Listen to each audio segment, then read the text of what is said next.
proposition de loi, l'Assemblée nationale déclare recevable votre proposition de loi. À quoi est-ce que la population peut obtenir la quintessence de ces faits adoptés par vos collègues? Bien, en glose, la proposition de loi a beaucoup d'innovations. Parmi les innovations essentielles, il y a la problématique de la protection juridique renforcée des successions. Désormais, avec cette proposition de loi, la République démocratique du Congo va assurer la protection pénale de la conjointe survivante et des héritiers de la première catégorie. Et donc, toutes les concessions, tous les déguerpissements de la conjointe survivante, pour les héritiers de la première catégorie, leur seule maison d'habitation constitue désormais une prévention. Mais dans la catégorie successoire, nous avons apporté des précisions énormes, notamment dans l'évaluation des petites successions. Parce qu'évidemment, dans la loi en vigueur, il est dit que les petites successions reviennent aux héritiers de la première catégorie. Le législateur n'avait pas prévu un montant conséquent. Et donc, avec cette proposition de loi, on vient actualiser cette question pour donner sens aux petites successions et les différencier aux grandes successions. Une des grandes innovations majeures, c'est l'institution du TROAS. Le TROAS, c'est quoi? C'est une forme de fiducie.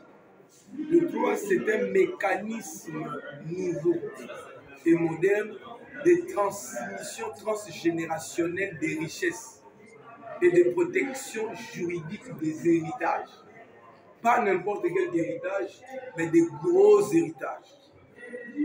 Vous le savez autant que depuis la nuit des temps, les gros héritages ne résistent pas à l'usure du temps en République démocratique du Congo. Généralement, après la mort du Découyus, c'est la dilapidation des biens et des avoirs. Je vais citer par exemple, pour vous en convaincre, une des grandes successions que nous connaissons tous, la succession d'Okolo. Ou prenons la succession Bingoto. C'est des grandes successions qui étaient évaluables en millions de dollars. Mais après la mort de leur titulaire, ces successions se sont éteintes. Et ces successions ont disparu. Si Peugeot a résisté ailleurs, en France, si Michelin continue à résister, c'est grâce au trust. Et ce trust va permettre aux cabinets d'avocats sérieux et aux sociétés fiduciaires d'assurer la rentabilité financière de ces gros héritages, ce qui va permettre aussi la survie des héritiers de la première catégorie après la mort du Découyus.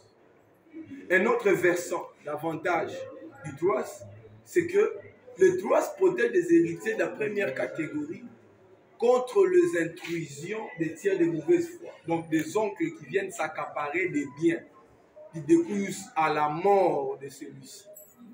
Et que donc avec cette institution, ils ne peuvent rien trouver comme actif successoral parce que tout est déjà parti vers une personne morale, à charge pour celle-ci, donc cette personne morale, de rentabiliser en faveur des successions. Ça, c'est dans la catégorie de la succession. Par exemple, de la fixation de la résidence. Hier, c'était l'apanage exclusif de l'époux en cas de contestation. Mais aujourd'hui, il est possible aussi, sous certaines conditions, que la dame puisse fixer la résidence. Il n'y a pas que cette question, mais également la question des fiançailles. La proposition se veut être un texte des valeurs, un texte des changements de mentalité. Nous sommes un État jeune, évidemment parce que nous datons que d'il y a quelques années. Nous sommes nés en 1960 comme étant indépendants. Mais nous n'avons jamais réussi à asseoir des valeurs convergentes. Pourquoi j'encadre les fiançailles? Parce qu'il y a trop d'abus. Il y a ce qu'on appelle le phénomène du boutage. Il y a des jeunes qui vont vers les jeunes garçons, qui vont vers les jeunes demoiselles pour s'aventurer. 3 ans, 4 ans, 5 ans, 15 ans, et finalement disparaissent, vont se marier ailleurs. C'est comme ça que j'ai proposé, comme au Congo-Brazzaville, d'instaurer une période probatoire de pré-mariage qu'on appelle les fiançailles. Les fiançailles ne sont plus simplement une simple promesse, mais c'est un engagement solennel qui précède les mariages avec une durée déterminée. C'est une convention entre parties.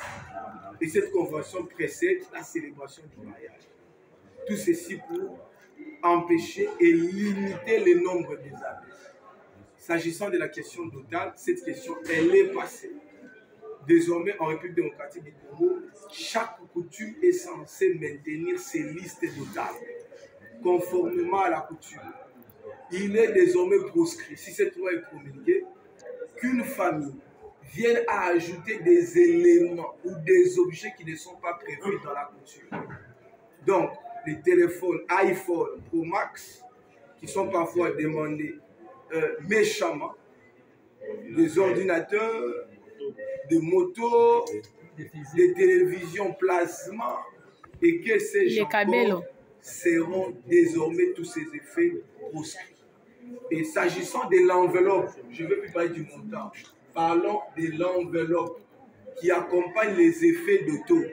Cette enveloppe, en vertu de l'article 12 de la Constitution du 10 février 2006, qui prescrit l'égalité de tous les citoyens devant la loi, désormais, on ne dépasse pas le montant de 1 million de francs congolais, ou à la limite, le montant qui avait été défini en ce moment, au moment du dépôt, 500 $ américains. Mais il est prévu à côté ce que nous appelons la clause de convention numéraire. Suivez-moi très bien. Cette clause-là permet aux futurs époux d'y déroger. C'est-à-dire qu'ils peuvent aller au-delà de 500 $, miser sur 10 000, 100 000, même 1 million de dollars en termes de dots. Mais ce qui est interdit, c'est que la belle famille ne peut pas imposer unilatéralement un montant qui dépasse les seuils de 500 $ sous peine de restitution du surplus. Voilà un peu, somme toute, avec beaucoup plus d'humilité, chers compatriotes, vous qui me suivez, l'essentiel de ma proposition de loi, qui n'est pas une loi d'Otal, mais c'est aussi une loi successorale, mais c'est aussi une loi qui fait renaître le droit international privé en droit positif congolais, qui, depuis 2016, lors de la révision, avait perdu son soubassement commun. Je vous remercie.